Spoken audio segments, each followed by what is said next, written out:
Hey, what's going on, guys? I am the mystical green beanie, and once again, I am back with my buddy Greg. Hi, everyone, fans, friends, every one of you guys. Hey, what's up? What's Nice to what's be what's back. up, Greg? My balls. How you doing? I'm doing okay. I'm doing okay. As you can see with the I almost said thumbnail. I mean, it kind of is a thumbnail. But on the video screen, we're gonna be talking about Daredevil for an obscene amount of time, um, because I'm a big Daredevil fan. You know, Greg here is also a big Daredevil fan, and I just haven't posted a lot of Daredevil content over the past couple years that I've had this channel, despite Daredevil being one of my favorite superheroes in comics. So yeah, fuck it, let's just talk about Daredevil. um, and I guess I'll like open it up to you, uh, Gregoroni. Um, Mm. what's your relationship with the character Daredevil? Like, what comics really had you seeing the light? You know, what comics, what stories, what it through movies, TV, video games, what have you. What opened your Okay. eyes to the character of Daredevil? Well, first of all, I'll tell you right off the bat, I think the whole concept really struck me as really incredible. Like, it was something so simple and yet so powerful that even a kid could get. Like, the idea of a blind lawyer who fights crime in his off hours to just like serve justice as best as he can. Like, that's such an like kudos to the gentleman who created this concept, Bill Everett and Stan Lee, because it's like that just it works. It's like just a kiss, honestly. It struck me as great. So I remember one of the first times I came across Matt Murdock was in a comic where him and Spider-Man were actually working together with Black Widow to take down some a bunch of drug dealers. It was an 80s comic, so it was always drug dealers. Good And old Reagan. yeah, crack was back. I mean, crack was in. It was the whole thing. But yeah, it was just it was Daredevil, and he was the cool level-headed one because Spidey was wearing the black symbiote at the time, and like he was just no chill. He had like his temper was out of control, and like Daredevil and Black Widow were the ones who were being smart and like they were like, hey, you need to like watch it. And I just remember like something about him really just clicked for me.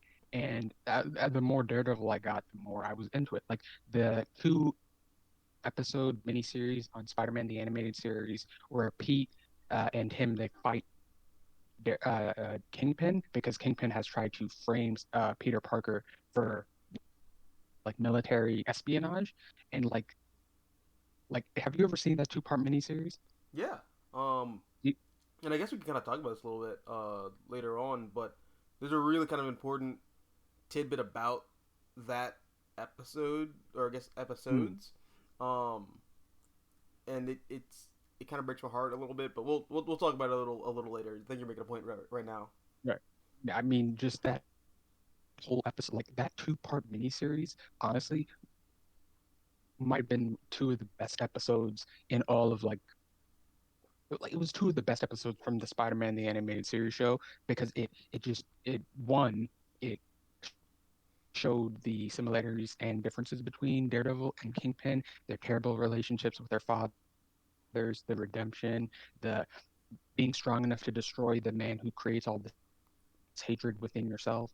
It I remember it struck me as being so poignant because in the cartoon, as in the 2004 movie, we found out that this Kingpin had essentially killed Matt's father, And that and comes from the animated series, like right? that comes from the like it's so crazy, but people forget that came from the animated series. Like his father was killed by some random hood, some dude, I think Rigoletto, I think, Yeah, yeah. Don or Rigoletto killed Battle and Jack in the comics, but right, Kingpin being involved, that is from the '90s Spider-Man cartoon. very much so, yeah. Which I As kind of is, like that it got adapted into the 2004 movie. I think it And later the Ultimate Universe comics too. They adapt that as well. I think that properly justifies um, like the insane blood feud that Matt has with the Kingpin. Oh, I very think much it so. Yeah. deepens that relationship a little more. Um, Mm. but yeah, no. As you were saying, Well, no, well, I was gonna bring up another aside, which is, that show was very iconic. They took how they designed Blade from that cartoon and they adapted into the Wesley Snipes movies. mm-hmm. That was Avi Arad. Well, I think that was Avi Arad's idea, but he likes to take credit for a lot of things. But it was Well, Avi essentially just Arad, like, it's kind of weird when you get to like Avi Arad is bizarre. He's a bizarre case, but he's not a lone case because you see that kind of um I don't want to say pig-headed, but uh, that like uh, that massive ego uh, in the entertainment industry as a whole, especially in comics. You get mm, creators saying, "Well, I made this, and mm, therefore everything that's been done with this character in the past like 30 years, it's all me." mm. I know Bob Roger Stern Kane. does that a lot for Batman and Captain Mm. America and the Avengers and just kind of everything. Roger Stern is definitely one of those creators. Oh, Roger Stern. I can't remember. What's his face? The dude who created Star Lord. Is that also Roger Stern? No, no, that was before his Star Lord was. I would say Star-Lord Wait, who created was created Mantis? by. Who created Mantis? Oh, well, actually, I think I know this. I think. No, I can't. Not off the top of my dome. Okay, so Damn I it. can't name is not coming to me right now, but that creator Oh, also created Steve Silver St. Englehart. Cloud. No, wait, no, it is Roger Stern, right? Roger Stern made all those Well, characters. Steve Englehart created You're Star right. Lord. No, I'm I'm sorry. looking up. I'm mixing Roger Stern and Steve Englehart together. Yeah, Steve Englehart is one of those guys where he's like, every time there's an adaptation of something, every time something big happens in comics, he's the first person to open his mouth and say, "Well, I actually created this," and it's like, "All right, all right, Mm, all right, all right, all right, Steve, cool, yeah. cool." Um, He also created Mantis. Yeah, both of yeah, those characters. but he will not take credit for the MCU Yeah. Mantis or the Gotham version of Silver St. Cloud or Star Lord because he doesn't like any of those adaptations of those characters, which I find Wait, hilarious. he doesn't. Wait. The Silver Sand Cloud, and who was the other one? Star Lord. Oh, he doesn't love. Well, because in the comics, if I remember correctly, wasn't like Mantis like supposed to give birth to like the Messiah of the universe? I don't know. I actually haven't read a lot of that Cosmic Marvel stuff. I'm actually just now getting into a lot of that through my father's Mm. collection, which he left me. Um, because he was really into a lot of that Cosmic Marvel stuff, but I was not. No, um, no, it's I was fine. I was It's definitely a Marvel not for kid growing up everyone. because my parents had a lot of Marvel stuff, but I was always more into the street level stuff, which is also why I got really heavy into Daredevil as a kid. Um, Right. and I think for me, my first real exposure to the character of Daredevil comes in in both the '90s Spider-Man cartoon and the Ben Affleck movie. Mm. Um, Although I don't know which came first. I think it's just one of those things where synergy was going on Mm. at Yeah. Fox because the Spider-Man cartoon is a Fox property, or Yeah. was a Fox property much rather. Um, so when that movie was coming out, um, all those VHSs and DVDs were just being pumped out to hype up. Hey, look, Daredevil. So those two like the those two things, the '90s cartoon and the movie are like my first real introduction to the character. Um, and it's funny you brought up the '90s cartoon and you know uh, first of all that's like I think that is the first animated appearance of Daredevil. Um, Um. Actually, let me look it up real quick. I'm fairly certain it is. Oh, okay. Okay. So technically, the first animated animated appearance of Matthew Murdock is in a flashback depicted in Spider-Man and His Amazing Friends. Really? But it's only him as a lawyer.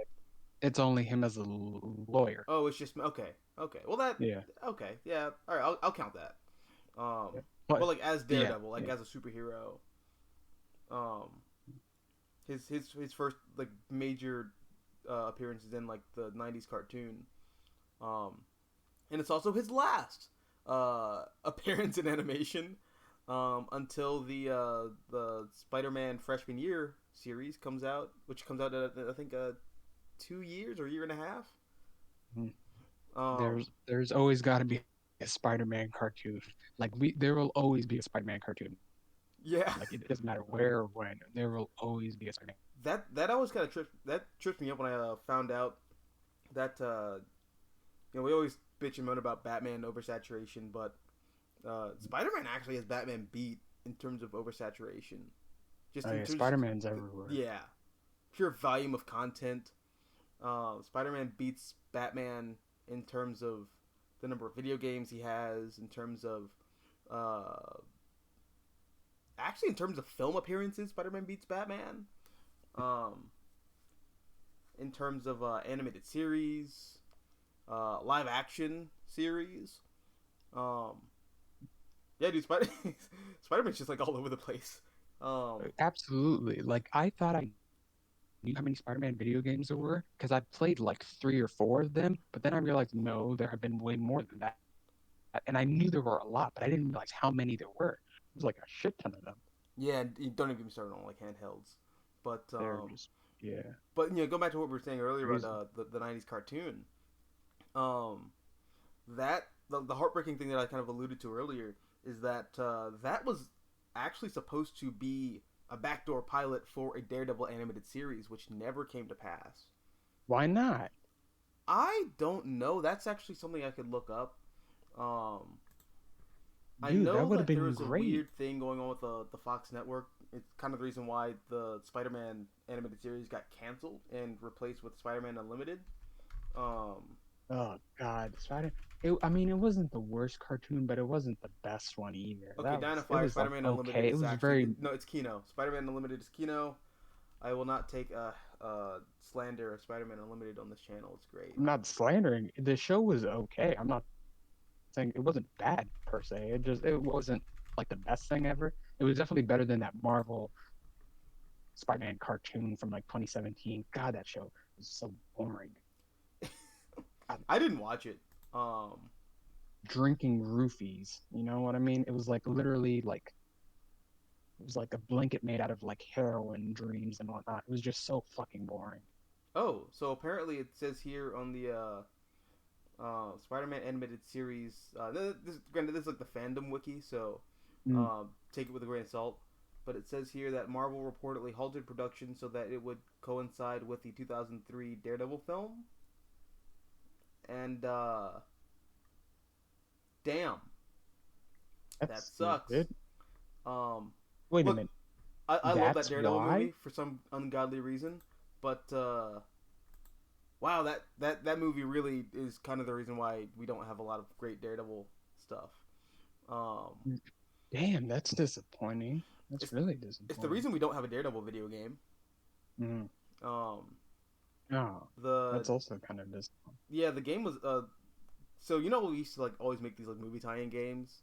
Well, Of not we, but course, like it was studios used to make pure movie tie-in cash. games. Yeah, no, the video game movie industry. It was Yeah, pure cash. Like everyone wanted the video game. Like it's printing money. No, I get you. yeah. So there was gonna be a Daredevil movie tie-in game. But then I think something fell through on that. Unseen 64 did a really good video detailing the history of that Daredevil game that got canceled. But scheduling conflicts arose, and the game was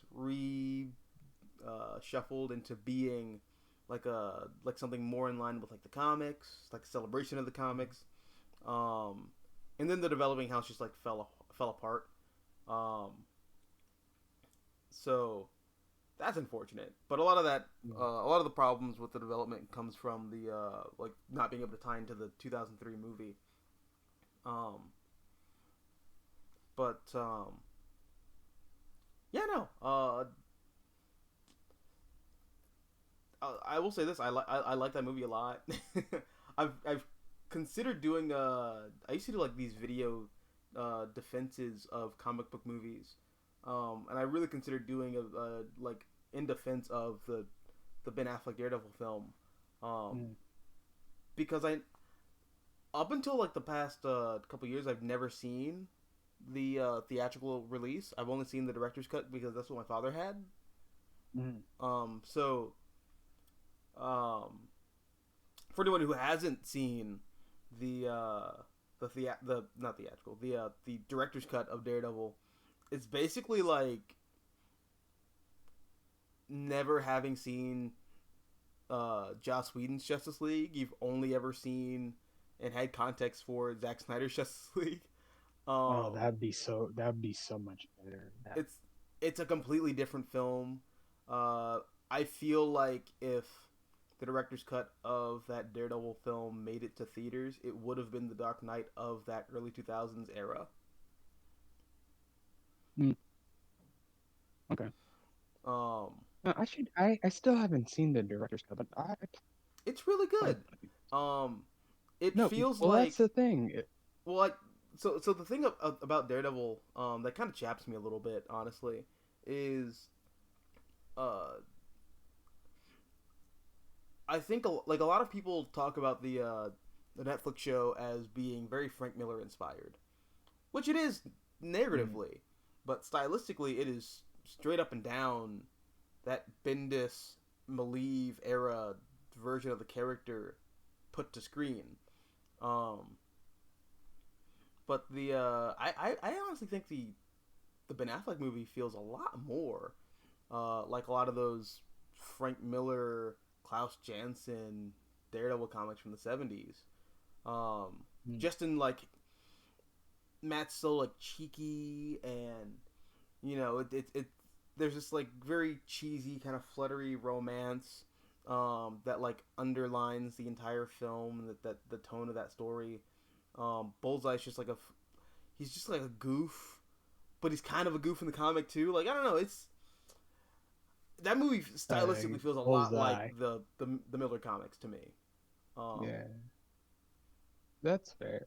I mean, honestly, like the thing is, I've never seen the director's cut. I've only seen the regular version. But the one thing I never hold against that movie because I have always been like a huge like I've always said Ben Affleck when he wants to put in the effort, he can give you a solid fucking movie, like something really good. But like with the Daredevil film, it wasn't necessarily his acting. It's just the movie didn't come together for me. You know what I mean? It just like even Michael Duncan's Wilson Fisk was pretty good, and the guy who plays Ben Urich also very good. yeah, But I it like just the Michael Clark movie Duncan a just lot. yeah, and that's the thing. People think like or some people might complain or whatever because it was like well one it's racial switching or whatever. Some people might have a problem with that, but some people also might go like, well, he's not really Kingpin. He's slightly different. He's not as suave or like people had like a bunch of really stupid complaints about like Clark Duncan's. Like, well, no, that is pretty much Wilson Fisk in a lot of ways. I mean, save the smoking cigars, which I Well, think he might have done back in the 80s, but it was basically Wilson Fisk. he also started smoking cigars in the in Miller's run. Um, and that's kind of Oh, another thing yeah, that yeah, goes back to yeah. what we were talking about last week in that last video that we made. Um, Right. I think a lot of people, and I'm definitely guilty of this too. Um, Mhm. they formulate an idea around um, like their head canon of Yeah. a character, and they kind of like just use that as a justification for their perspective on a character as opposed to like actually going back and reading the comics. um, uh, like no, Michael Clark Duncan's Wilson Fisk feels very much like uh, weirdly enough John Romita Senior Spider-Man era Wilson Fisk. I mean, granted, he's a Mhm. lot more ruthless. Oh, But that's very because it's much like so. a rated R He's movie. got that deadliness. Yeah. Yeah. But they're kind of just like adapting the old Johnny Romita Wilson Fisk to like a rated R film format, and I think it worked really well. And I this is gonna be heresy. Um, Mm. I love um, Vincent D'Onofrio. Michael Clark Duncan is Be still my careful, be ideal. careful. Those Netflix Daredevil He fanboys. Don't get me wrong. I love the he's still Netflix my Daredevil ideal. fanboys, but they He's love good. Vincent He's good, but D'Onofrio. I don't. Okay, Vincent D'Onofrio's Kingpin is really good. Be I don't careful. They might recognize him come as for the your king. house with like torches. I'll bring it. I don't recognize him as the Kingpin until season 3 of Daredevil. He does not feel like the Kingpin until like what is it like? Because he shows up in Punisher too, I think. So he doesn't feel Yeah, like the he did. Yeah, Kingpin yeah. until like 4 seasons worth of television. To me, whereas Michael Clark Duncan just felt like the Kingpin right out the gate. Um, but yeah, no, I like that movie a Well, yeah, lot. no, yeah. Um, and I think it gets a lot of crap for just the tone, which I don't think is completely justified because again, I think people really harp on Frank Miller's comics being like super dark and super bleak, but when I think people refer to Frank Miller's Daredevil, what they're really referring to is Born Again, Mm. and not the like Not the 40 odd entirety of the run. issues that he did with Klaus Janson Yeah, up until he yeah. did Born Again, which are silly and stupid.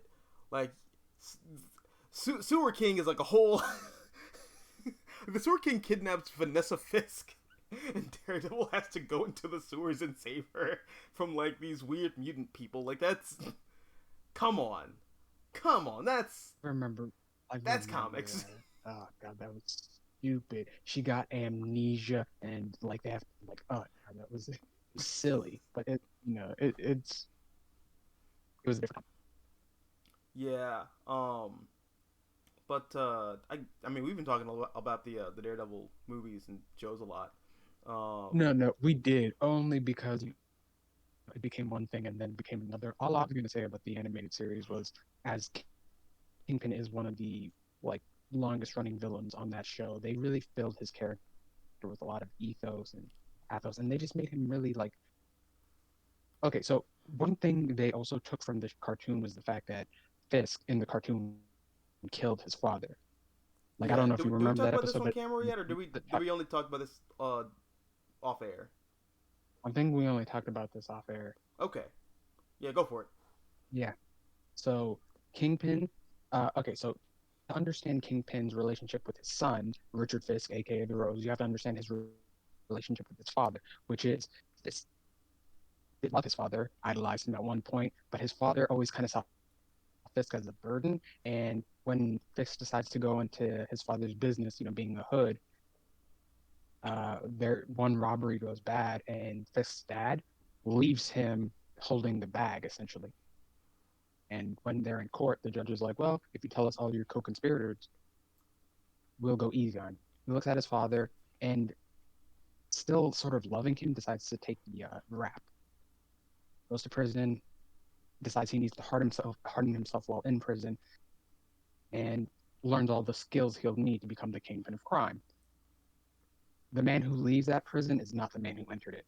He is he is the kingpin when he leaves, and his career starts to build, and it becomes this epic thing. There's a very small little montage, but when he's able to finally track down his father, he goes like, his dad is like, "Oh, I'm so proud of you, Willie." He's like, "No, Willie died when you left him in that alley," and he was just like, sacrifices have to be made, and so he ends up. Well, it's very implied as he ominously walks next near his dad that he's I gonna mean, kill him, him and he his murks body. his dad. No, yeah, no, No, that's not subtle. it's completely done. Just it's not said. But then Alistair Smythe goes like, "Oh my god, I always knew you were ruthless, but I didn't know you were capable of this." It's like, oh, Yeah, there's a sacrifices have lot to of be made. censorship in that Spider-Man cartoon. Right, exactly. Something that his father used to always say. And then, crazy enough, when another crime gets caught up and Wilson almost has to go to prison, Instead, they were supposed to frame Peter Parker, but instead, the charges end up in Richard Fisk's lap. And when Richard Fisk looks at his dad, it's like, well, sacrifices have to be made. So Richard Fisk ends up taking the rap for his dad, and it's like, well, the cycle continues. And even Wilson even says that he goes like, "Nah, I wonder how long until my son does to me essentially what I did to my father." And it's like, I remember watching that as a kid, and I go like, "Oh my god, Dude, that's like he didn't brilliant. want to I become a love it. father, but he ended up." And I also It's think beautiful. Truly is. No, sorry, you go. Go. no, I was just gonna say I understand not wanting to give supervillains concrete origins in comics, but Yeah, I really like the Kingpin's origin in the '90s Spider-Man cartoon. I think it adds a lot of dimension to his character, and like you said, I think it adds a lot more dimension to his relationship with Richard. very much so. Yeah, Yeah. because Richard was supposed to be, if I remember correctly, because there was supposed to be a sixth season, a sixth and final season, I believe, where Pete finally finds MJ and like a bunch of other stuff. But like the Rose was supposed to be one of the main villains in season six, and it just pisses me off that we never got that. It would have Oh, been that would such have an been so good. interesting, yeah, it would have really brought the Rose finally to the end because let's be honest, no one knows what to do with the Rose except for like Roger Stern. Everyone else like makes the Rose either a joke or they fuck him up. Well, I mean, Bendis sort of told an interesting concept with him, like what happened to the Rose after all these years of essentially just being in his father's shadow. He was a broken man essentially, but it Yeah, was but then like like he kills him immediately after that because, like you said, no one knew what to do with him, because no, literally, like and he if stayed it's dead not for like 20 years. close to 20 years, yeah, he Yeah, he only got didn't he brought didn't come back back until very recently recently. when Nick Spencer had that whole Spider-Man run, which was more or less just him apologizing on Marvel's behalf for fucking up Spider-Man for the past 15 years. Mm, yeah, the whole thing they retconned sins no more or whatever. The whole come on, Norman, did you really think a guy like you could ever sleep with a woman like Gwen? She was way out of your league, and it was like, okay, well, they clearly know everyone hates like sins no more or whatever. That whole I remember the first time I read that comic, it made me I was like, oh my god, like you could see Norman's face and he was clearly enjoying himself, and then the goblin face, and I was He's like, got oh that my god, goblin grin as he's making Gwen. oh god, that He's like, yes, Gwen, oh god, give me those roars, do the roar.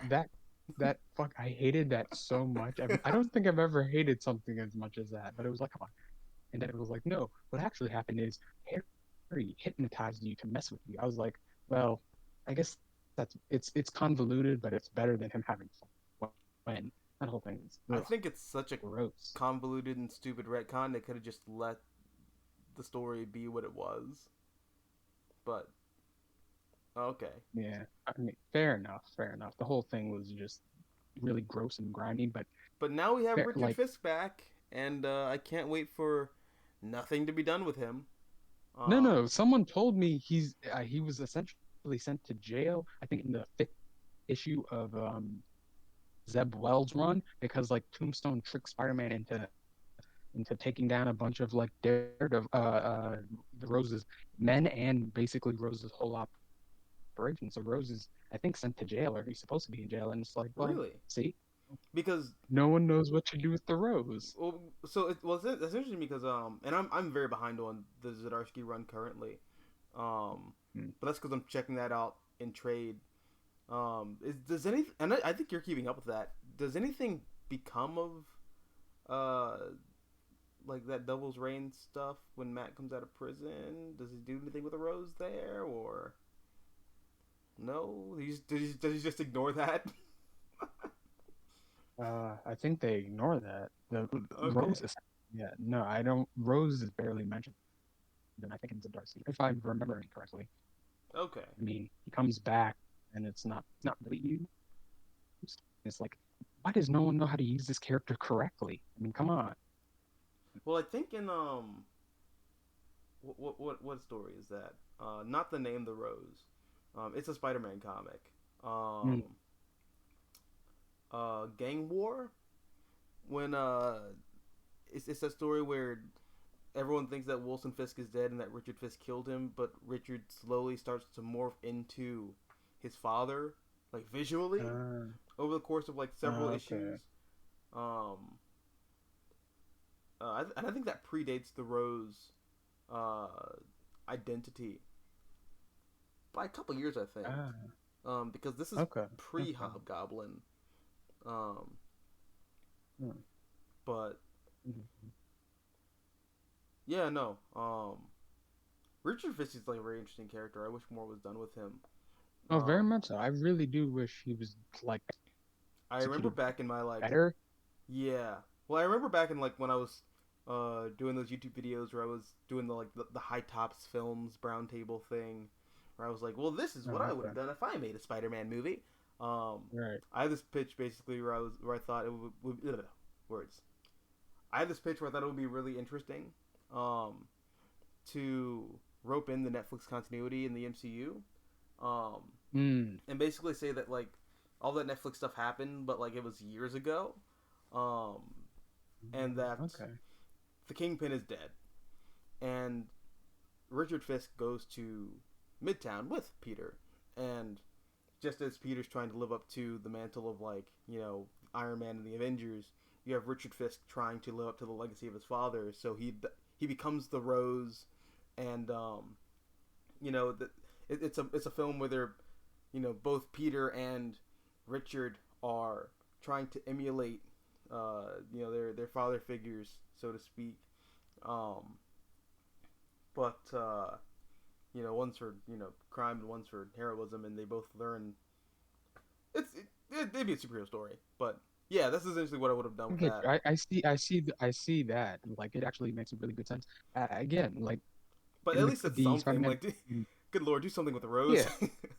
um, Any like that's the thing. They were clearly gearing up to use the Rose. They show him like when he's in prison, like he's hanging out with Hobie Brown, and he's able to like convince Hobie they become kind of friends, but also like he introduces him to his father. And I remember thinking to myself, there's something here. Like Richard Fisk essentially is like almost like a headhunter for like criminals for his dad. Maybe I was like, maybe that could be an interesting concept. it's I also was like, interesting that just like a doing. lot of that character's story is resolved in Daredevil, even though he starts in the pages of Mm, Spider-Man. right. Which is Yeah. like vice versa for the Kingpin himself. Right. Actually, not vice versa. That is exactly what happens with the character Spider-Man. No. Um, Yeah. Absolutely. I meant vice versa in the sense that like the Kingpin becoming mayor stuff. I don't think we see Mm. a lot of that really affecting anyone until you get to like the Spider-Man stuff, and then later on you get um, the stuff with what are those twins' names? The I'm just Oh, gonna call them Gabriel, the Stross Snyder Gabriel, twins. and Sarah.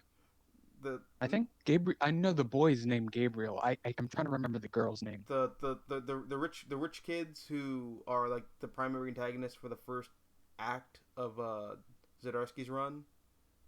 Oh no, the Stromwins. Yeah, the strong ones. Yeah. Sorry, I was thinking about Gwen's fake babies Oh that God, ended no, up demons for some reason. I'm ignoring them. I'm ignoring them. Yeah, yeah, Um, no, the Stromwins. yeah, uh, Stromwins. Yeah. yeah, and I really like that. Um, Okay. God, Zdarsky's run is just so goddamn good. No, it um, is. Yeah. I also really like uh, Zdarsky's current positioning for Matt Murdock. Just to take it back to Matt Murdock because we've been talking about Spider-Man this whole time.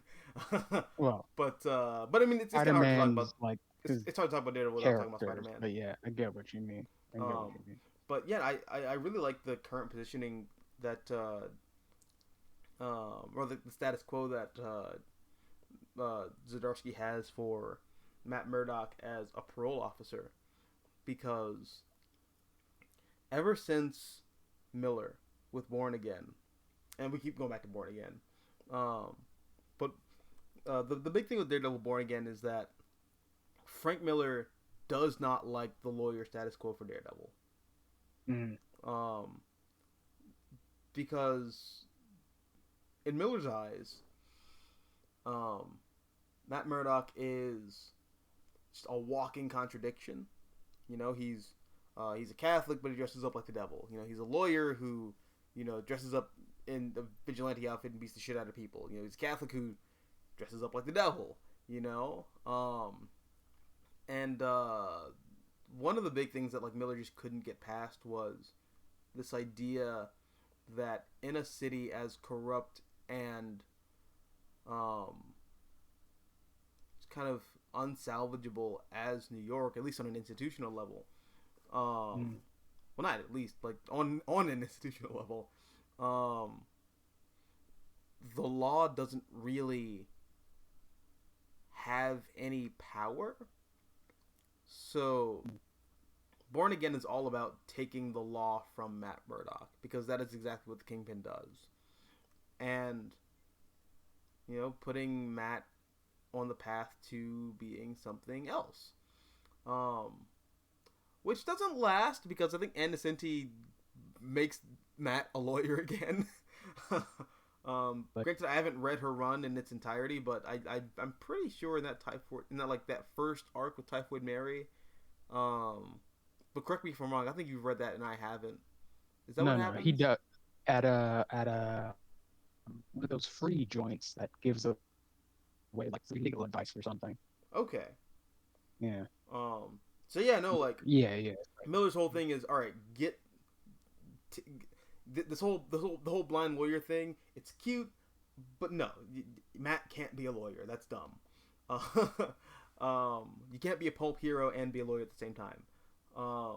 That's Frank Miller's perspective, and ever since then we've kind of been, or when I want to say I mean like Marvel Comics, creatively has been really struggling with what Matt should do. I know a lot of people really like the prosecutor idea from is that Charles Soule? But I'm personally not a fan of that idea. I don't like. I don't know. Matt Murdock is. I don't see him doing that. Well, he's supposed to be a defender of the innocent. Yeah, Matt's a defender. Weird. He's not a bloodthirsty like Avenger. Yeah. Weird. No, I get you. It is kind of that just kind of rubbed me the wrong way. But again, that's also a run that I haven't read in its entirety, just because comics are expensive and I kind of have to drop Daredevil for a little bit. But I really like the idea of having Matt be a parole officer, because you are positioning Matt as a central figure in the community. You're having Matt trying to rehabilitate people properly and make sure that they're back on their feet, but you're doing it in a way where he's still intimately involved in law enforcement. So you can kind of like have your cake and eat it too. So I really like that Zdarsky did that at the beginning of his run on Daredevil. No, yeah. Yeah, and you're like farther along with the run than I am. I think maybe only by like a couple issues. I stopped like again, like where they were teeing up the confrontation between Wilson and Matt. Maybe not teeing up. He essentially told Wilson, like, if hopefully it doesn't come to like a showdown, hopefully we can go our separate ways. But seems like we always repeat history with one another. I don't know. It was one of those things where it was like, well, I feel like we're going to be back here again in no time, but it's always been their relationship. And I guess I'm like still foggy on the post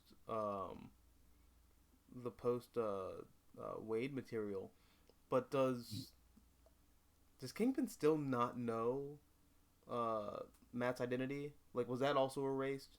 Oh yeah, okay. So if I remember correctly, with Raid's run, one of the characters that he starts to deal with again is the Purple Man, and specifically the Purple Man's kids. And so they're so powerful that with the aid of this machine, they were able to essentially.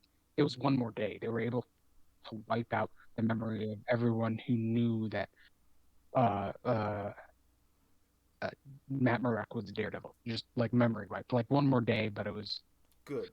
it's like telepathy, One more and day, so it but was good. like, oh yeah, yeah.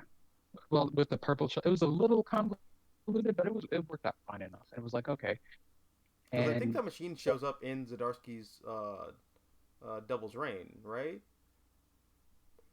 oh, I think that yeah, I think that's the same machine. It's this huge telepathic because I saw Red Devil's Reign, but yeah, I believe it's the same machine. Or no, it's a machine they got from Victor Von Doom. Supposedly, Doom was able to use it to like harness Purple Man's like telepathy, I'm sure Victor only or that's what uses they it to say. like block out the times that he's been spying on Reed Richards have sex with Sue Storm.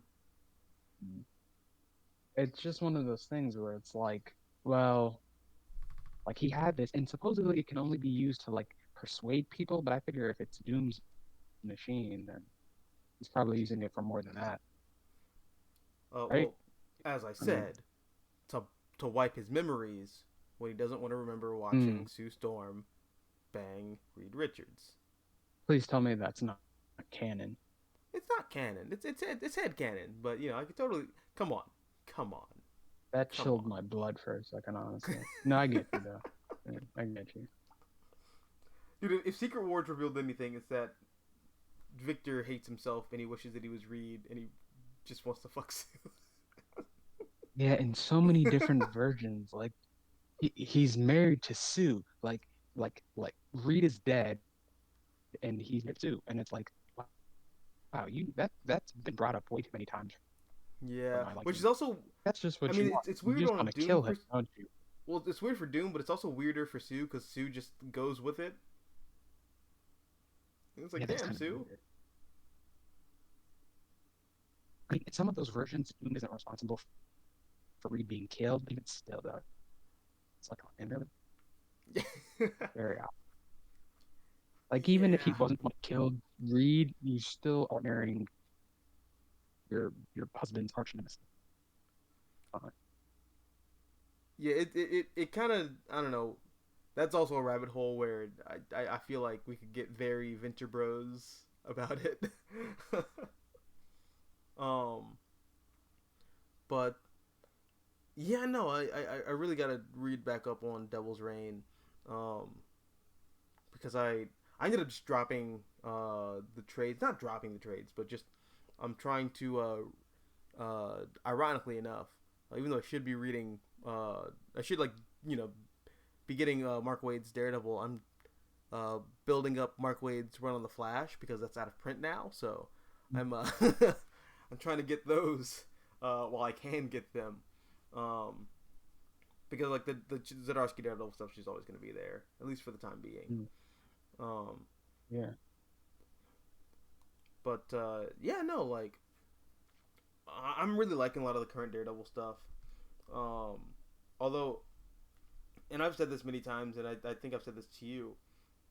Mm. Daredevil is one of those characters where I don't think he's had a bad run, like ever. Like one of those weird characters Yeah, where no, he's fair just, enough. yeah.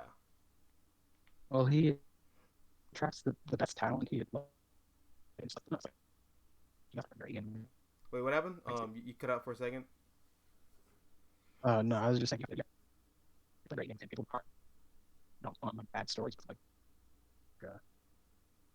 you have to bring your A game with that specific character. Otherwise, it's like, what's the point?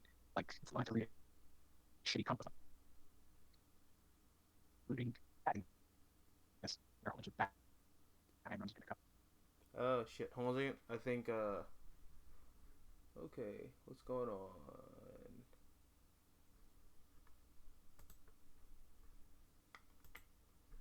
Can you hear me?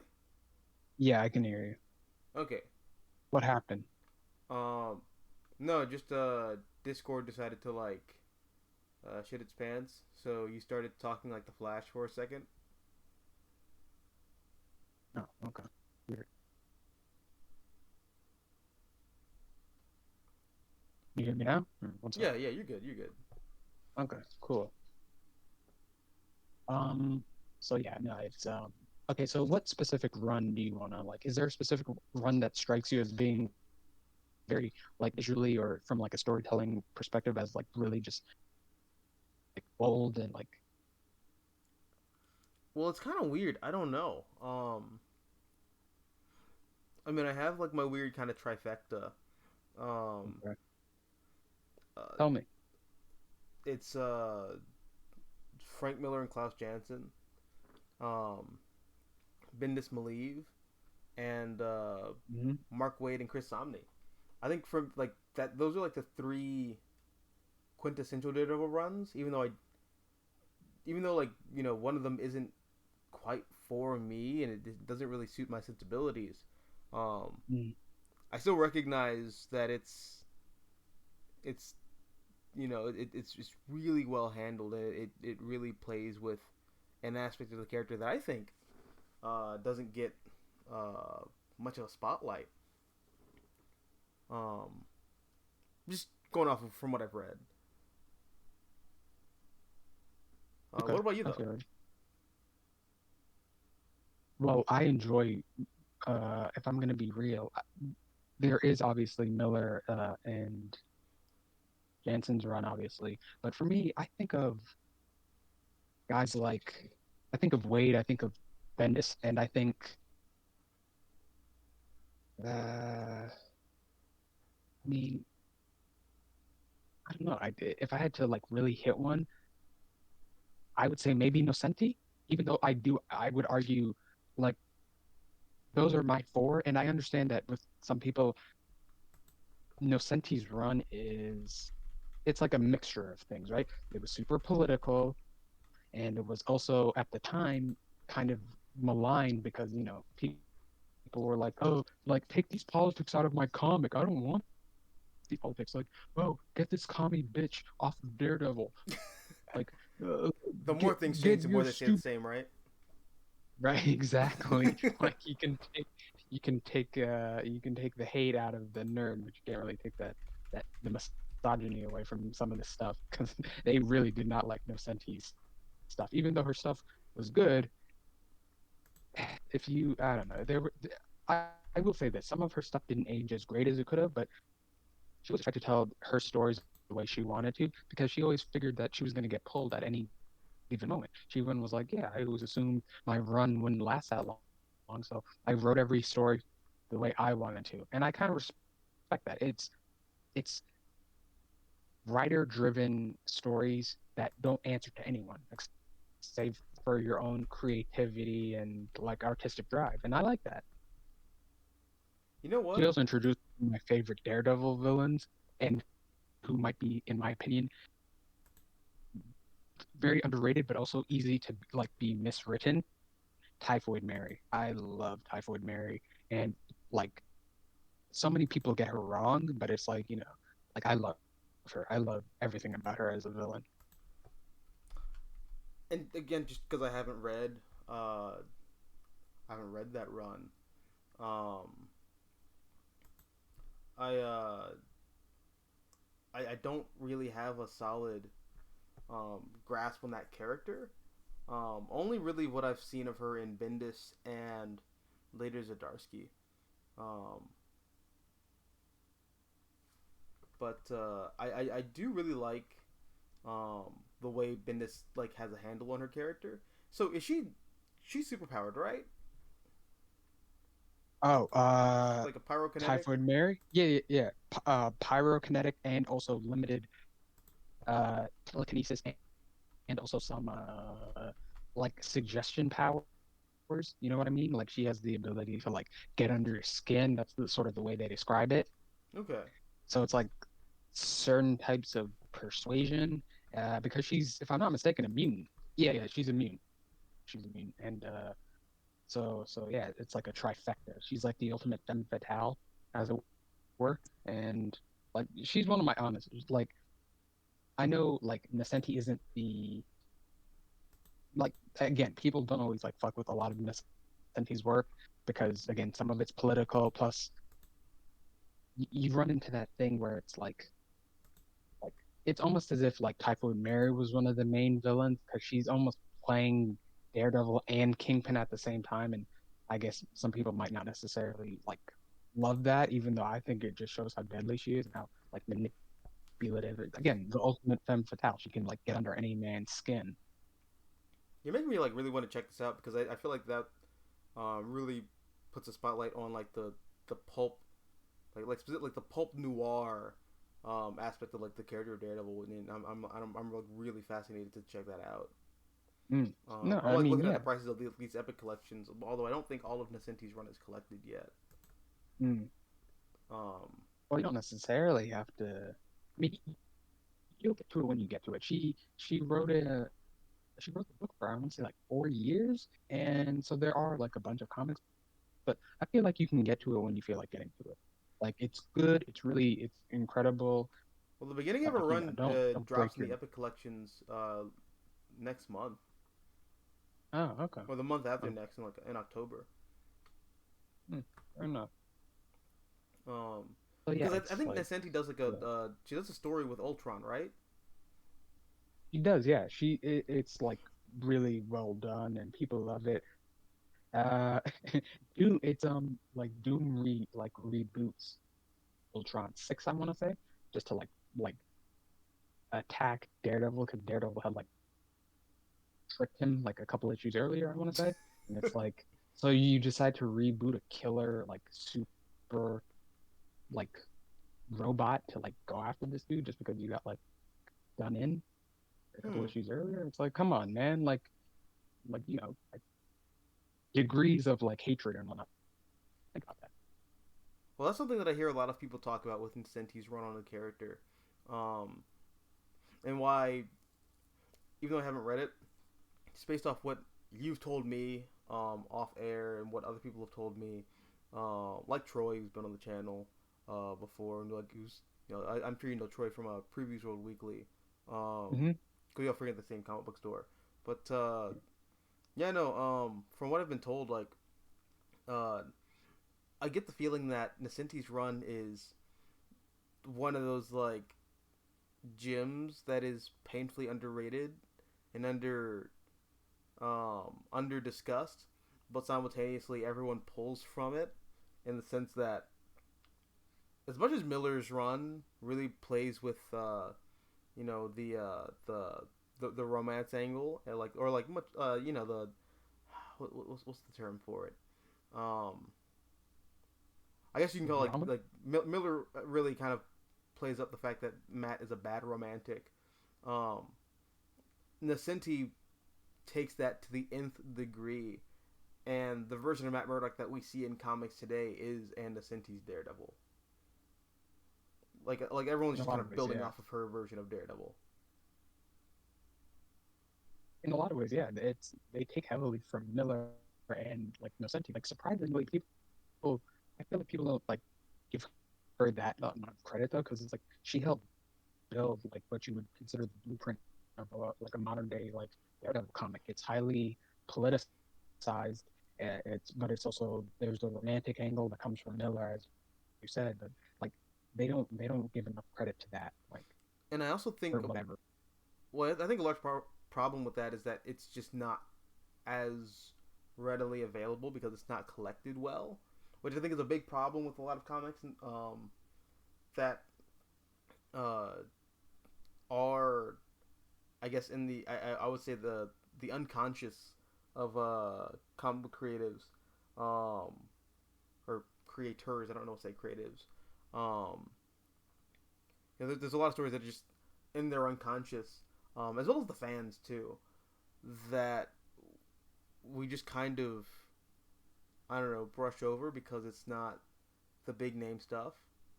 Um, like you see that with a lot of Batman stuff. I think um, Jim Starlin, I think, is far more influential in the character of Batman than I don't say more influential than Frank Miller, but I think he's more influential than people like to think he is, Mm. um, or much rather people So than is people Benny know he O'Neill. is. Hmm. Yeah.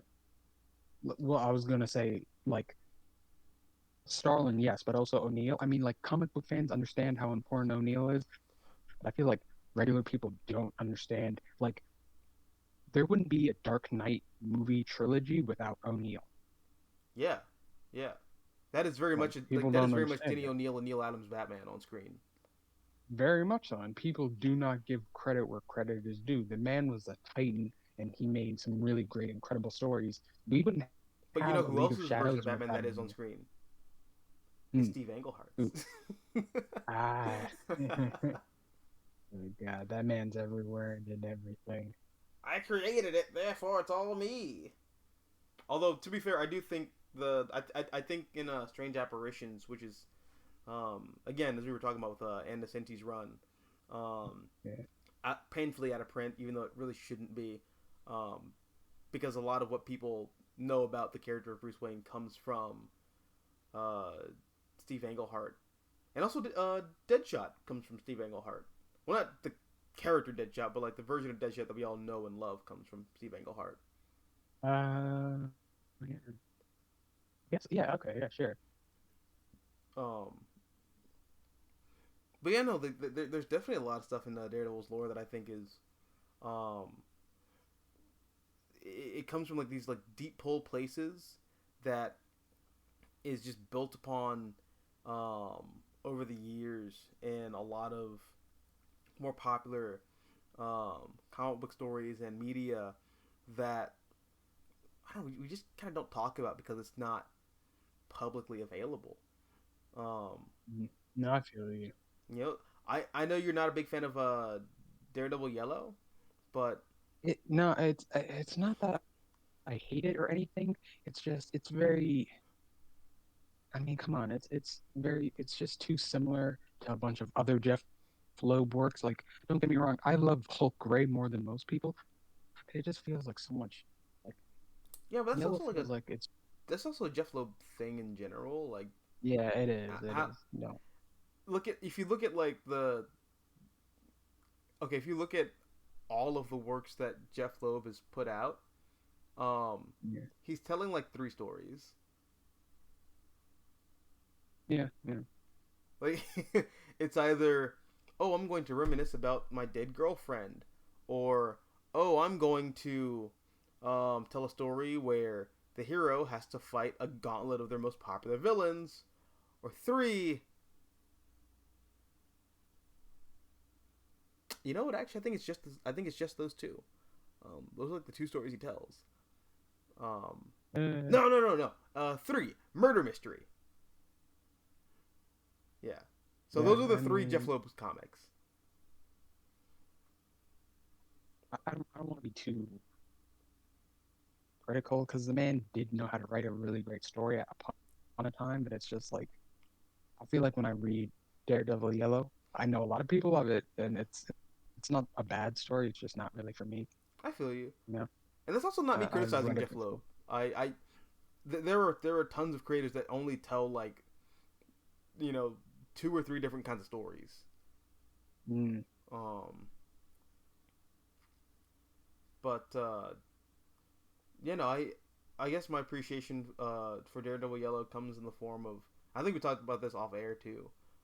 mm. Um, it comes in the form of I guess the way I've come to view uh characters having multiple in continuity origins.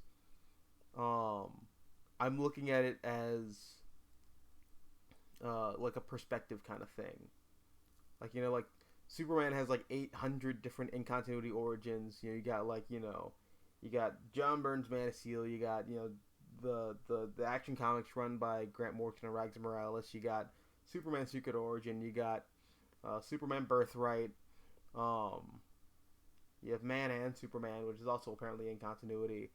Uh, so the best way to kind of like try to justify all of those comics existing in the same universe is, well, this is just how Ma Kent and Pa Kent, see the origin. This is how Lois Lane likes to talk about the origin. This is how Clark sees the origin, or this is how John, Clark's son, sees the origin. Um, that's kind of like what I His like to son do. that shouldn't exist. Well, Not because he's gay, but because it doesn't make any sense for. No. Not because he's gay, but because it makes no sense for a Kryptonian to be able to have a child with a human. Like, how does that work? I agree. I don't He's like it either, but he's here.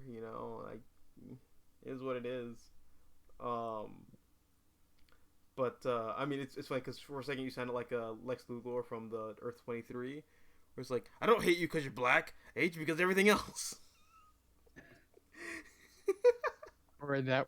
Or do you remember that one thing? It was from when Spider-Man sues J. Jonah Jameson. He's like, "Why did J. Jonah Jameson hate you? Because I'm black." And everyone goes like, "What?" He's like, "No, I'm just joking." Oh God. Oh, that was it.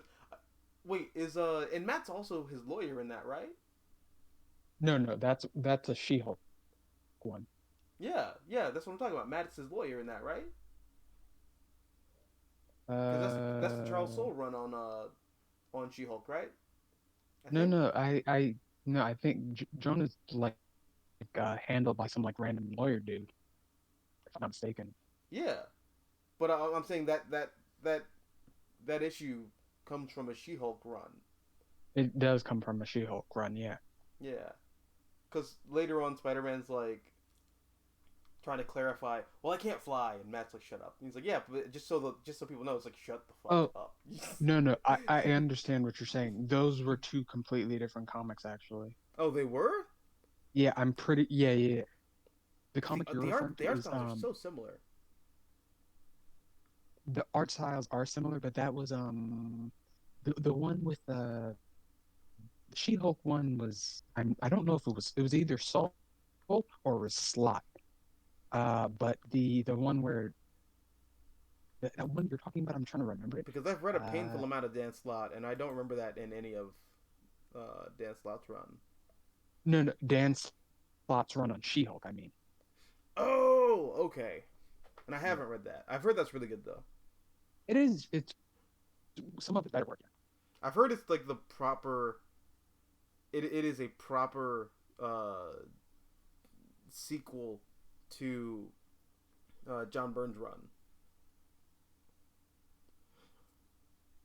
No, I still haven't read his run on She-Hulk. It's something I plan on Really, doing. it's Just good. something I The Epic Collection is out, and it's not that expensive. It's like $25. no, no. I really enjoy uh She-Hulk because again she was Deadpool before Deadpool, and she was funny and she was charming, and there was something to her. So like I do, it just caught back Yeah, in. I Yeah, like I She-Hulk do a plan lot. on burn. I like her Hmm? interaction with Matt Murdock too. Well, yeah, that's always fun. It's like it Yeah, is enjoyable. and But because yeah, I'm no, a I I'm a get I'm you. a I'm a pussy bitch who's been pistol whipped by loving Daredevil, I am gonna watch that She-Hulk show just because Daredevil's in it. I'm gonna have to. I thought you said you weren't gonna watch it I though. I don't wanna, but because Kevin Feige's kind of making Daredevil the main character of the MCU now, Oh yeah, uh, he is just going I to don't think I shove have a Daredevil choice in everything. because this is He's the most it's Daredevil's gonna get out of like anything, you know. oh yeah, definitely, yeah. So I'm Because he finally understands how valuable Daredevil is to Marvel. Like he's understanding, he's seen it. He was like, yeah, well, we have to put this guy in basically everything. He's supposed to be in the Echo show, isn't he? yeah, and I Which don't know why we're getting an Echo show. Echo's like not like I guess like Echo's big thing is that she is in New Avengers for like 3 issues and then she just goes the fuck away. Like what? Why do we? Why are we pretending we care about Echo? I mean, the actress is really well, good. I liked her in that god awful Hawkeye show, but the show they basically just ripped from that one. What was it like a five mini sort of mini series in between Daredevil's run? But like, yeah, it's like no one loves Echo. I like Echo. It's like, well, what is this? What are we I doing? always thought Are she we was really weird. making Like her whole thing a is show? she's a deaf acrobat, but you okay. You balance with your ears. You Hmm. she I don't know. I don't know. It Well, always. I mean, she has. Mm. Well, sorry, not to interrupt you, but I was gonna say she has, in a lot of ways, Taskmaster ability, but they've taken that away from her. Like, it's like, well, now she doesn't have Taskmaster's ability, and that was one of the coolest things about her. So how you just gonna? I Do mean, you like, think they're what the gonna do fuck? the Echo the Ronin in a man suit thing? Oh God. For Why are they making an Echo show? They should have just put Echo in like a Daredevil show. Like honestly, like have her be like there for a couple episodes. That would have been fun and interesting. But it's like, no, let's give Echo her own show. I don't know where And we're it's like, getting an well, Echo okay, show but at all. Granted, I said that about Peacemaker, and Peacemaker is like my favorite comic book live action series. So yeah, but this I don't is know. different. This I is don't know. this. I mean, one that no, but that's different though. They had a show like Gunn was overseeing it, so they had creative control. They had something really capable there. But it's like this is a show about like a deaf protagonist, and it's like it just doesn't have like this sort of like attention that like I don't even think people are gonna really watch it. I think I might be the only person who watches this show, honestly. Damn, you're just like this has a deaf bitch in it. Don't pass. No, no, no, I'm saying that's what like other people because the character doesn't have a lot of like it's not very big in the comics. They essentially had to force her into the Force thing on Jason Aaron's Avengers one because it was like, oh yeah, she's now the new Phoenix Force because cross contamination and What? synergy. We had to. What? Hmm? What? You don't remember on Jason Aaron's the Avengers one? No, I'm not reading Jason She Aaron's ends up Avengers, but what? she's the one who ends up with the Phoenix Force. Ooh, I'm telling you, Get the okay. No, all right. cross contamination Okay. All right. synergy. All right. Mm, okay.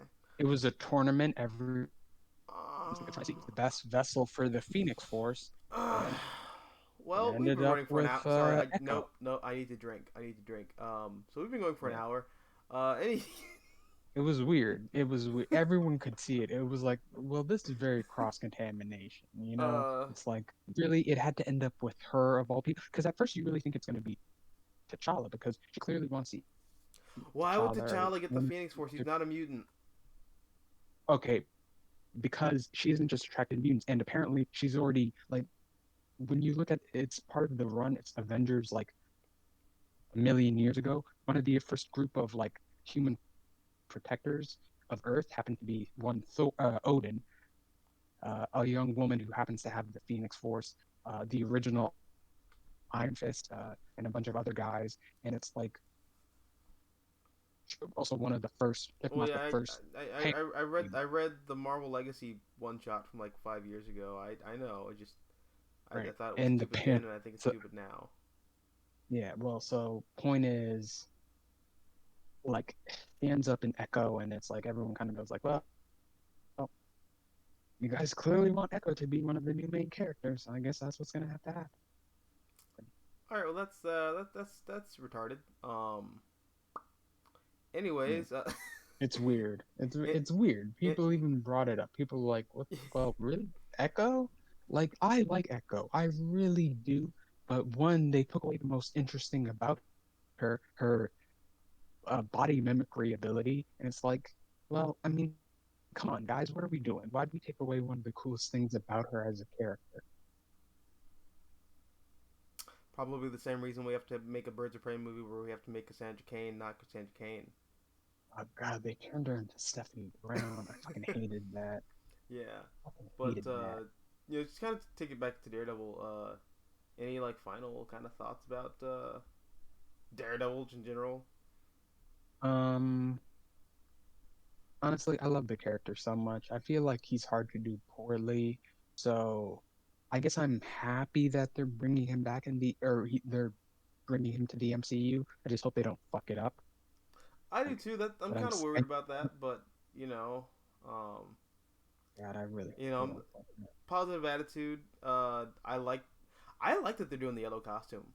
Um, in fact, that was like one It's of the vintage. few I'll give things you I that. complained about with season one. I didn't like that they skipped over the yellow costume. I'm glad they did yellow costume Come now. on, that black outfit. It's simplistic. It's very ninja-esque. I I mean, it's don't cool, mind it. but I know some people love it, some people hate it, but I think it's charming in a way. In other words, the black he just suit. grabbed what he well, yeah, the suit he has in season one. Well, yeah, It's simple. I It's like it too. affordable. It's I like it too, but I because I like Man Without Fear. Um. Oh, and I guess we'll talk about my whole thing with Man Without Fear and Daredevil Yellow after this, but okay. I one of the big things that I kind of miss about the character of Daredevil that the comics don't omit, but you know when it comes to like adaptation, um, uh, I sometimes feel like, and even like just the general pop culture's fear. I feel like Daredevil has that same problem that Batman has, where people really hyper fixate on the dark, brooding, you know, criminal element that makes up Daredevil stories, that they forget that Daredevil is still a superhero who fights crime in a populated superhero universe with other superheroes running around. Mm. It's the same. It's the Batman problem too. Batman has, where people are like, "Oh, Batman, it's darkness. It's yeah. Get that underwear out of here. It's gay. Batman has to be all, and he's military Batman. And he doesn't have Robins. It's stupid because he's Batman." And it's like, dude, he lives in the DC. Like, Superman's his best friend, man. Like, just let Batman be a superhero, dude. Like, Mm. let Daredevil be a superhero. Let Daredevil wear yellow. I like the Daredevil yellow costume. I think it looks really good. It's nice. Don't get me wrong, but like I feel like the red outfit has now become so iconic, and even the black outfit with the red highlights that Soul brought back. Yeah, Even I I like like that that costume a a lot. little more. The yellow, yeah, but it's like the yellow outfit does have something to it that like it is more heroic. I'll give you that. Like it's more heroic in a way. I do wish they built It's a old new fashioned. costume as opposed to just recoloring the crappy Netflix costume. I'm not Oh, sure if that's like like a hot take or not, but I don't like the Netflix costume at all. it's very tactical. It's very SWAT esque. It's Well, it's what can you do? It's I mean, red and I'm in the black minority. I like the Fall from Grace SWAT wear. costume. Oh, oh, oh, is that the Um, one with the the shoulder armor pads? one. Oh, that's it's an okay outfit. It's not my favorite, but like it was clearly there. Like I never hate when an artist decides to go in a new direction because if we always get more of the same, nothing changes, nothing good, nothing great could happen. It's like no, trying something new should always be encouraged, especially from artists. Yeah. Um, that's why I But have other this people Alex Maleev complain. art as my as the thumb for this, Hmm. which was something new and interesting, which just repulsed the fuck Groundbreaking. out of my 8-year-old eyes when I was getting the comics. No, no, it was groundbreaking. But like people always complain because it's like, oh well, you always mean better. Well, yeah, it doesn't always mean better, but it can. That's the tantalizing thing about something being new. It could very well be the Yeah, greatest new thing ever. It could be the standard.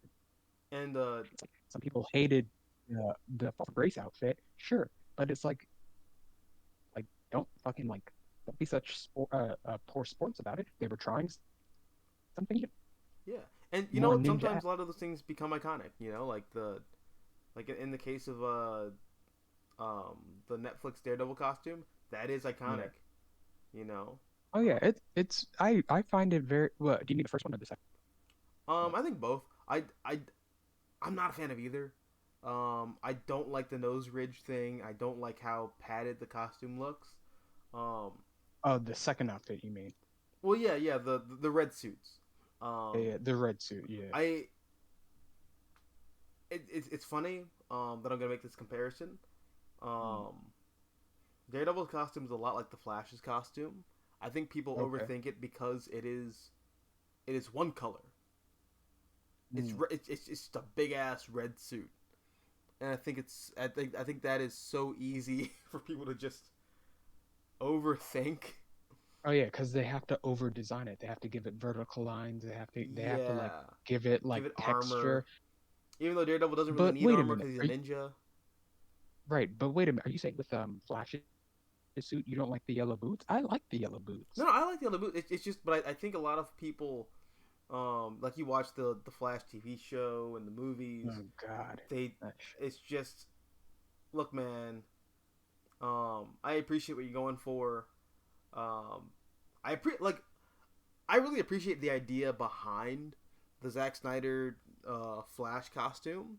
That like it's essentially like a space shuttle that has been retrofitted to a suit, so it doesn't burn off when he's wearing it. But Hey, Snyder always goes for it. You know, that's at, one of the yeah, things I but like about at the the same man. time, it's Man like goes for it. it's the Flash, man. He puts on a fucking the red jumpsuit. It has a yellow belt and it has the gold boots. It's simple. It's simple. Don't why you making it rocket science, man? Um, I mean, literally in this case, you made it rocket science, but um, I get you. same thing with Daredevil. Um, and I really like that Spider-Man freshman year outfit. Even though it's animated, you can still kind of make out what the costume would look like if it wasn't live action. No, no, Um, I do like the homecoming suit, save for the all the black, because it's like it's got a lot of black lines to it, and it's like, well, you could maybe tone that down a little bit. We didn't need that, but they clearly were going for something completely different than the first two movie adaptations. oh no! So I was like, I okay. meant the Daredevil suit from Spider-Man freshman year, the animated series. Oh, that suit. Okay, okay, Yeah, because for me that okay. is just literally just take that suit and color it red, and that is the perfect Daredevil costume, in my opinion. Um, Mm. because it's essentially the Marco Shishetto outfit, which I think Yeah. is the perfect way to like visualize a live action Daredevil costume. Mm. You know, I feel you. because like I mean this is like my okay. I'm gonna all right. My autism's gonna flare up right now, so I'm just gonna let it happen. Um, I have a whole thing with superhero costumes where I think people. Sorry, my finger bounced off my lip, so I did a. But I think people they they they focus too hard on the iconography of something and like the iconography of an image before they focus on the world building around that character and thinking of the costume in the same kind of regard. Mm. Um, I think you can totally do the iconic Daredevil costume in a way that still reflects Matt Murdock's. I don't want to say blue collar because he's a white collar lawyer, but you know Mm. that man of the streets kind of pulp hero look um, that is emblematic of everything the character kind of represents and stands for. Um, Mm. I think you can do that and still make it look like a classic Daredevil costume. Um, just like I think you can get away with making a Spider-Man costume that looks kind of shitty, like a Kick-Ass costume. Literally, just take the Kick-Ass costume and make it red and blue, and you put the Spider motif on it. Boom, you got the perfect Spider-Man costume. I don't know why we Which haven't done that yet. no, which I get you, and I love their all red outfit. I really do.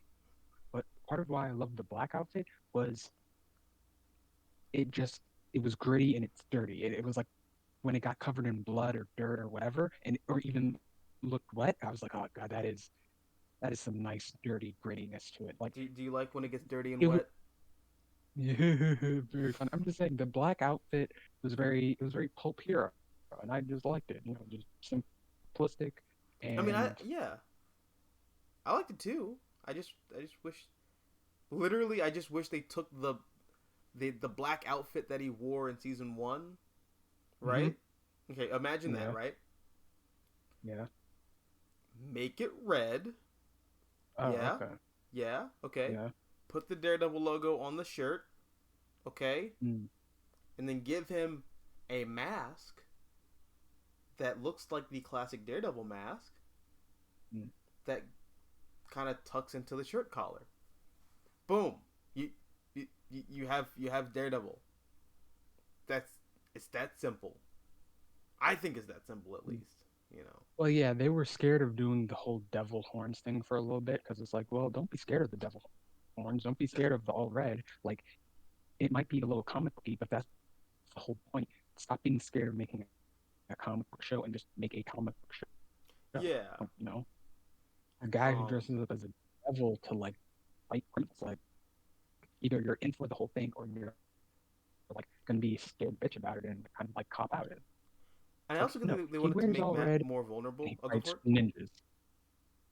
No, I was finishing up. I was just saying, like, don't bitch out. Like, he dresses in all red and fights ninjas and like gang lords. So just let him fight ninjas and gang lords in his red outfit.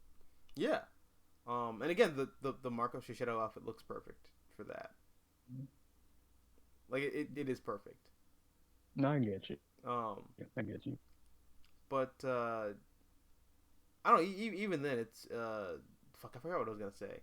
Um, but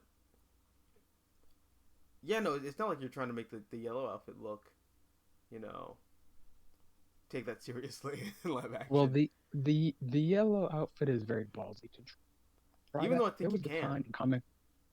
No, no, don't get me wrong. You could, but there was a time in comic books where they were trying to get away from like the kiddie stuff and they were taking it so super seriously.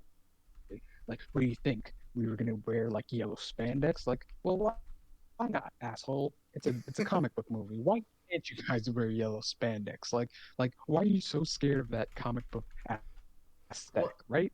in a So way, it's like I think we're still there. there. I think we're still in that world. Well, yeah, there's a lot of stuff that they're like. I'll say this about a lot of comic book movies nowadays. They're like 70% comic book movies, but they still have to stay away from some of the weirder concepts and ideas and just like a lot of the weird stuff. And it's like, well, no, Galactus was a cloud or a planet or some bullshit instead of it just being a big giant dude. And Okay, but like, hold on. like, I do like I like I like Cloud Galactus. well, I'm fine, fair enough, I'm a but heretic. they did it because, no, no, fine, that's fine. Or different strokes for different, I but like they Ultimate did that Galactus a because lot. they That's were the closest I'm scared. gonna get to Ultimate Galactus. No, and I get that, but they only did that because they were scared to really embrace the comic book Yeah, no, concept. And yeah, I it's feel you. like stop being so scared of that stuff. Like really embrace it. Like do the weird stuff that like like a Diablo. He's one of like Fantastic Four villains that no one ever really uses anymore, and he's not even my favorite villain. But he's like a time traveling alchemist. That is so weird and comic booky and pure Jack Kirby. Like do it. Why not? It's weird and no one would Well, expect he it to plays anyway. okay. Well, he plays a pretty big role in Hickman's run on Fantastic Four. And Hickman's not scared to embrace the comic book concept. It's like, yeah, do that. Stop being so scared of writing an actual comic book. Stop thinking you're better than comic books or that they're a lower art form and just go for it. Really embrace it. Like guys like Kirby weren't scared. They were men. They went for it. They just tried something. Well, they were artists. That more importantly than anything else, they were artists and they really embraced their medium, you know?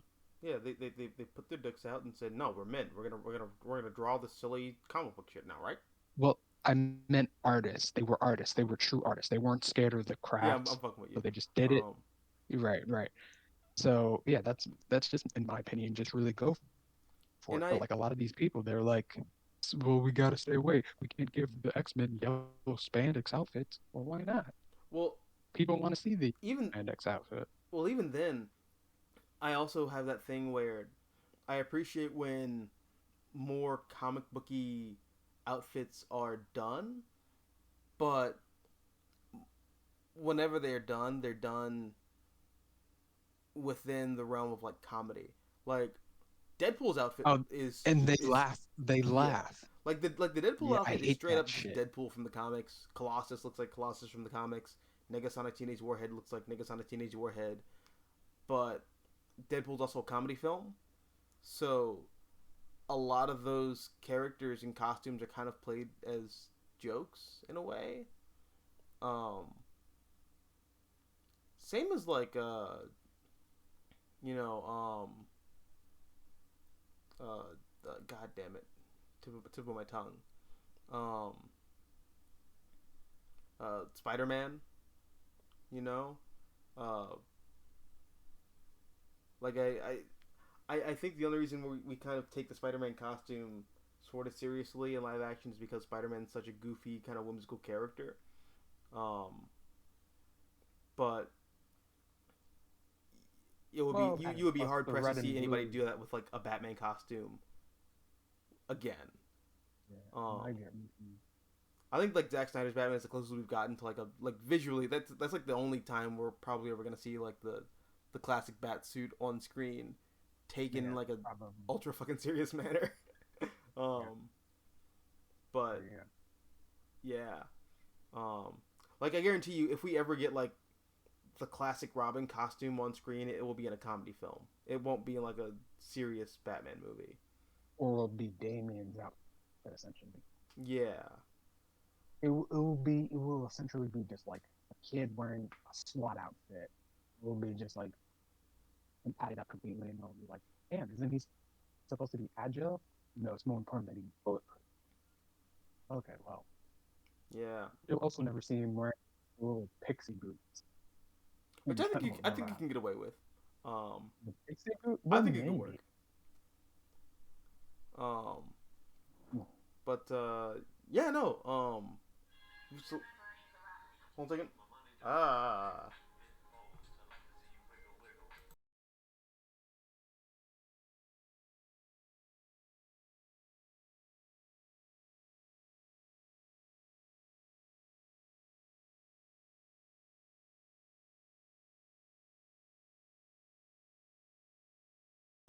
All right. Well, this isn't getting monetized. My phone just kind of. I got that. I got that monetizable. Uh, ringtone. But yeah, as I was kind of saying, we can kind of like wind this down a little bit because it is getting a little late. Um, Well, I was gonna say, can't you just crop that part out if you can? That's I could, but I'm lazy. possible. Oh man. Uh, Well, I don't um, want you to miss out on the opportunity. No. yeah, but no. Yeah, I feel you. I get you. um, but yeah, no, man, I'm glad I got to talk about like Daredevil and everything else around Daredevil with you. Um, Yeah. Again, as I said, like Daredevil, I feel like whenever me and you have talked about Daredevil and we talk about him a lot, it's like there's so much to the character. He has a rich history. Like that's the problem. Like there's so much to the character. This conversation, one, easily could have been broken up into even more parts. But also, there's so much like untapped potential. That's what I part of what I want to see in the new show. Like forget Wilson Fisk for just one season, please, dear God. Like the guy who was the showrunner for season 3. He said he wanted to do like a murder mystery in the season 4, and he also wanted to bring in Typhoid Mary. I was like, oh my God, that's so cool. And it's like, that would can't have we been just cool if focus on? the Iron Fist show didn't ruin Typhoid Mary. Well, Alice Eve, she does her best job. The character is not great, but she's okay. Not what I want from Typhoid Mary, but it's like, it's, You're very gracious. it's yeah. Well, Um, or fine, don't use Typhoid Mary. Use anyone else. Use Matador. I've said this so many damn times. Can't you just use you know who they could have used? Matador? It's a Stiltman. fucking character. Could have used Stiltman. Which one? You know what? I Aren't would there have like loved it if they 10 had of Turk them? Barrett be Stiltman. You use the Turk Stiltman. He's one of them. I Yeah, know he's the like I think he's first one the some second one. random inventor. But like he's only like Stiltman for like an issue. Um, because like he doesn't know how to use the suit. And Matt Murdock just like Daredevil just pushes him over and he falls down. Um, But yeah, that's in the I middle like I like. of Miller's run too. I think. Hmm. Well, that's the thing about like, especially because the actor they got to play Tripper, he does it so very well. It's like, yeah, you could have given him a slightly larger role and whatnot. In what? Wouldn't have been. Well, the actor who plays Trip Barrett in all the Netflix shows, because it's one of the characters who appears in all of them. He's very fun and interesting. So they could have done something different with Yeah. him. Um, he's also from our neck of the woods. Oh, he's from around here.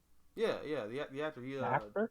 Well, really, he's from like out of Washington D.C. But Mhm, yeah, that's he's cool. still close He's a enough. good actor. No, he's a very good actor, and I love him. He's funny. He can be serious. Like again, very much I enjoy I like him a lot in Stranger that trick Things. there. Too. Oh yeah, he's in the first season, isn't he? He's in all of them. She's the sheriff. Oh, I still haven't seen season 4 yet, and it's been so long since I've watched the show. Oh, shit. Never mind. Sorry. No, it's fine, it's fine. I know he's in season 1 and 2. I'm having he's trouble in season remembering 3 as season well. 3 because yeah, season 3 that was kind of season 3 was good. No, it was season 2 that was a little boring. Um, But yeah, you can yeah. use anyone. Just use Matador. Use Mr. Fear. Uh, use who's well maybe not Nuke because Nuke's a little more I guess a little more difficult. But I don't know. Use Well, they anyone. already all again. They also use Nuke and Jessica Jones, which they kind of ruined Nuke. Um, But okay. Nuke's Then one of use those weird Matador. characters where like when I found out that he came from Daredevil and wasn't a Captain America villain, I was very surprised by that. Yeah, Um, that does surprise a few people. but again, that kind of goes back to like the I would say the brilliance of the Marvel universe under Jim Shooter's hand. Because I still think the '80s is Marvel's best decade. Um, and there's a lot of stuff that What was one? happens in Yeah. Marvel Comics continuity that we kind of hail as like major reveals or major character moments, and those don't happen in those characters' books. But yeah, but the 80s was inarguably one of the strongest decades. Yeah. Um, Under that whole regime, they made some really great stories, and it's like, well, use any of those. Like, don't get me wrong, I like Lady Bullseye, but like we don't need her to be the main antagonist. It could easily be, well, off the top of my dome, I really like the Enforcers. They could be something. that Just would have been a fucking great Spider-Man movie. Spider-Man versus the Enforcers. Yeah. But I'm also the Well, type of person where like I feel like my ideal Spider-Man movie would be Kick-Ass, but you just take out Dave Lazuski and replace him with Peter Parker, and you replace Big Daddy with Daredevil. Um, mm, and you yeah, well, everyone wants that though. yeah, Which I that's think I mean that's absolutely my right. I mean that's my ideal Spider-Man Daredevil team up movie. Mm. Mm. But yeah, you're absolutely right. They don't keep him alive. Like for our Punisher, it's like you guys really can't use any of his other villains. You people refuse. Even Karen Page's father is like a bad guy. Is he? I think so. Yeah. In one of the comics, he's like he becomes some like he goes straight up crazy psycho and shit. Is And this before or after Guardian Devil? after, no, yeah, after, Okay, uh, because maybe I before. know after Guardian Devil, it's the Bendis run. Not yeah, it's the Bendis run, and You can. weirdly like during the Bendis run, there's that Spider-Man series, the evil that men do, which took like 5 years to come out, which is like Oh yeah, six yeah, yeah, issues. yeah, I remember that. That was a weird thing. It was revealed that apparently Felicia Hardy got Yeah, which is something that, like I think rid of. people were always kind of like suspecting, but no one It was a until Kevin weird. Smith like had the balls to like really, you know, Yeah, say. it was kind of weird, and but no, I get what you're What's one of those taboos that like you just kind of don't talk about, but you like kind of know what's you know what's up. Um, saying. Yeah, like we know that Betty Brant's a pedophile. We just don't say anything though.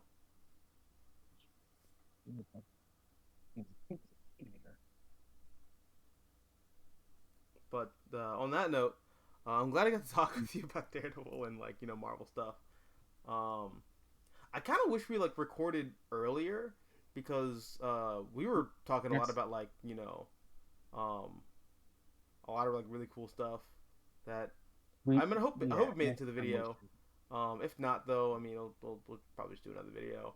Uh, um, okay. but yeah, man. Thanks for coming back on the show. Of course, yeah. I love talking about this stuff. Fun. Fun. Hey guys. Well, if you like this video, hit the like button, share, support the channel, and if you want to see more content, all you gotta do is subscribe.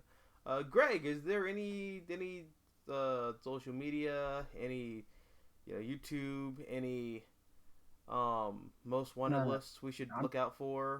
no.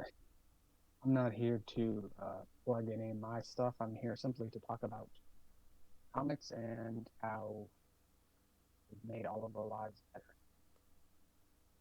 Yeah, man. Well, we appreciate you not plugging yourself on the internet again.